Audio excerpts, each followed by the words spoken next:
Malaysia is a land that is truly blessed. It has no volcanoes. It is free from tornadoes and hurricanes. It has enough rainfall to keep away severe droughts. A veritable Eden.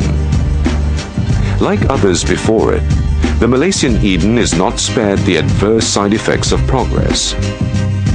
The first signs that the balance of nature has gone off is the increasingly frequent floods and the deterioration of the water quality, especially in towns and cities. On the average, the country loses up to 100 million ringgit a year to flooding. Over the years, the Department of Irrigation and Drainage, DID, has done much to prevent the occurrence of floods. Much time and money have been expended on activities and infrastructure to prevent flooding. The widening of rivers, the building of bunds along rivers, the construction of dams, diverting or rerouting of rivers, the building of pump houses. In the last 3 decades, billions of ringgit have been spent on flood mitigation. Yet the frequency of flooding continues to increase, especially in urban centers. It does not look as if the problem is going to go away. The ongoing development of the country continues to exact its toll on the environment. Erosion and sedimentation resulting from land clearing, construction of structures on riverbeds, the insensitive throwing of rubbish into rivers. These are some of the factors that have hindered the flow of rivers. The widespread urbanization that is taking place is not helping either. Due to the drastic changes in the environment, absorption of rainwater into the ground is greatly reduced. The inability of the rivers to convey the excess water load is what causes flooding. Under the conventional method, excess water is discharged into drains and rivers as quickly as possible. This is referred to as the rapid disposal approach. However, this is usually detrimental to downstream areas. The approach may have worked well in the past. Given the present rapid urbanization, it is no longer possible for the existing rivers to accommodate the large volumes of stormwater. Just as it is in busy city traffic, speeding up cars at one point only leads to congestion in another. In drainage terms, when water volume exceeds the capacity of the conduits, it overflows and flooding takes place, thus causing damage to property and loss of lives. Continually deepening and widening the drains and rivers is obviously not the answer. It costs too much, and in most cases, there never is enough land or space for it. The answer lies in using a different approach to the problem. Instead of regarding excess stormwater as a nuisance and getting rid of it as fast as possible, the new thinking looks at stormwater as a resource to be managed for maximum benefit.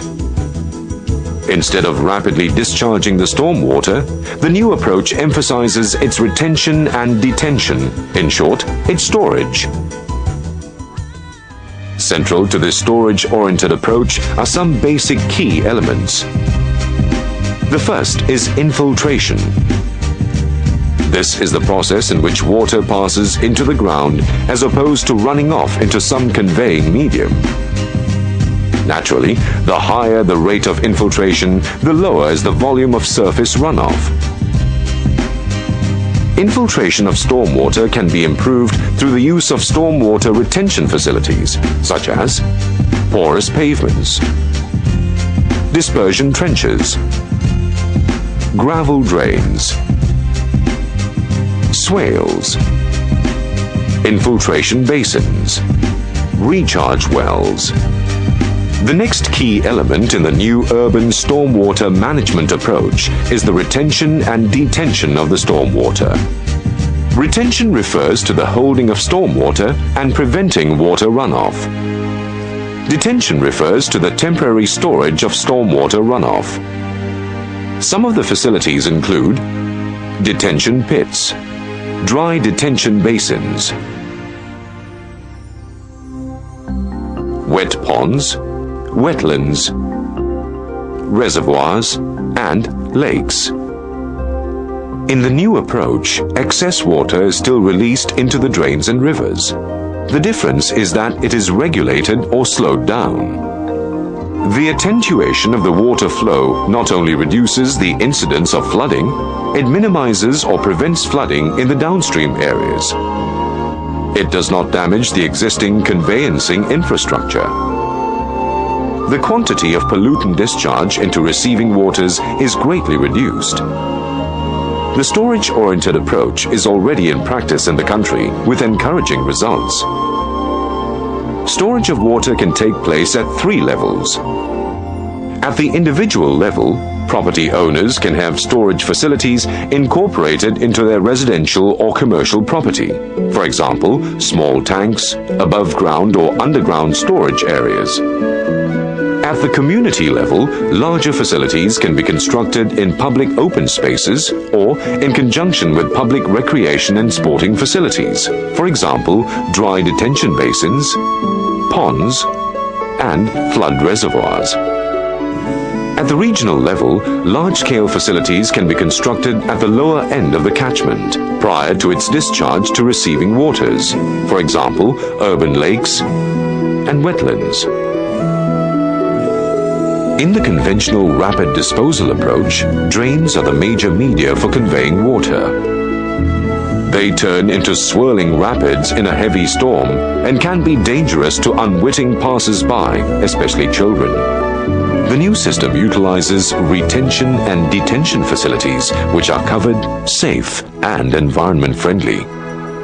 The country has already taken the road towards the renewal of its stormwater management technique. JPS have put all of this into a manual which we call the Manual Saliran Mesra Alam. In this manual, we have tried to put in the concepts, we have put in good examples, we have put in best practices from all over the world. And we believe that with the use of this manual, we will be able to tackle the problems of urban flooding at source. Cabinet has approved the use of MASMA, or this new manual, for development projects in the country. JPS has also presented this at the National Council for Local Government. All the state governments have agreed to adopt MASMA as part of the development process. Like in all things else, a project to alter and revolutionize a way of life is always an uphill task in the onset. When MASMA first came out, there was a lot of concern about the fact that it could increase the cost of development. Doing development the way we have been doing incurs a very high cost in terms of flood mitigation projects. The DID estimates that we require some 10 billion to solve our urban flooding problems. What MASMA would do would be to save the country additional costs in terms of flood mitigation projects. And in a number of examples, we even found that there could be savings in terms of the drainage systems. The new approach marks the beginning of a whole new world. One where unsightly open drains and trash-infested rivers are things of the past. Where floods are a rarity.